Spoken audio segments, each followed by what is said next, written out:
Well, first, this has been a wild 3-4 weeks for the Central Methodist basketball program. I'd like to say, first of all, I couldn't be more proud of our team and our resiliency of coming back from the 0-4 start of the conference season. The win that we had versus Evangel University, I think, said a few things about our program. And I wanted to touch base on that real quick. One, we experienced the true meaning of team. It's the first time this year that we ran into foul trouble very early in the game.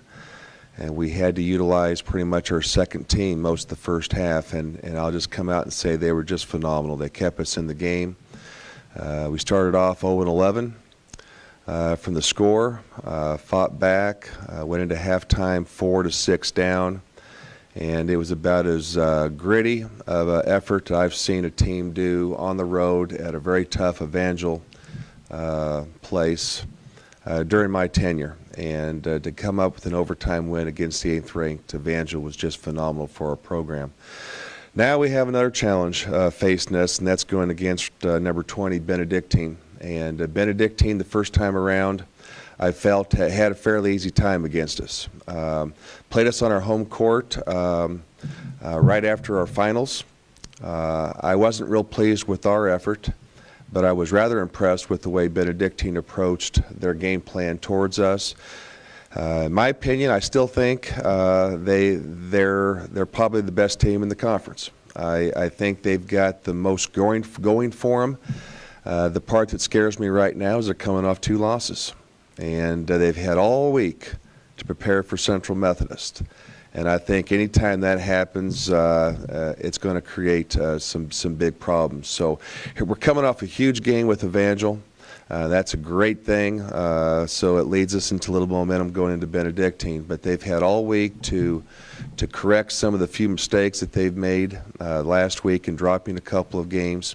They're still tied for second, 1 game out of first. With our 7-game swing, we're now 2 games out of first, 1 game out of second. So we put ourselves in a phenomenal spot. But again, playing on the road against a nationally ranked team and a team that has already beaten us once in conference play. And a little bit about Benedictine. They have one of the top players in the conference, Charlie Waldrop. He's been Player of the Week in the conference, I believe, 3 times. He's a very tough matchup. He's about 6'5", 6'6", goes inside out. Very smart player. Puts up big numbers both with points and rebounds. They also have a couple of very good guards. Some of the more athletic guards, strong, physical, John Harris. We got Brett Fisher, 3-point shooter.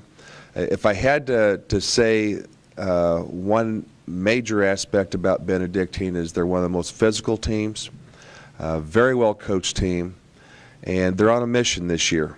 I think that's shown from the very start. They've had some very big wins against nationally ranked teams. They've knocked off some of the best teams in the country, and they also had a chance to beat Evangel at Evangel a few weeks ago. So we're going to have quite the challenge with this next game with Benedictine. But from a coaching standpoint, our team just keeps surprising us time and time again. Melvin Tillman stepping up and proving to be the All-American he is. Mitch Farr continues to shoot well from the 3. Kaleem Knoll is really stepping up the last couple of games and separating a little bit his position at that 4 spot versus opponents. And we're just getting great contribution for both John Palmer and Cody Anderson at our point guard spots and getting good minutes and strong defensive play at Aboshko and Gibson and Scott Stegman. So I'm very pleased with how our team is really starting to come together, but more importantly, seeing how much fun they're having and working a little harder and actually seeing a little bit of the rewards come from that extra work. So we're anticipating a very intense ball game with Benedictine.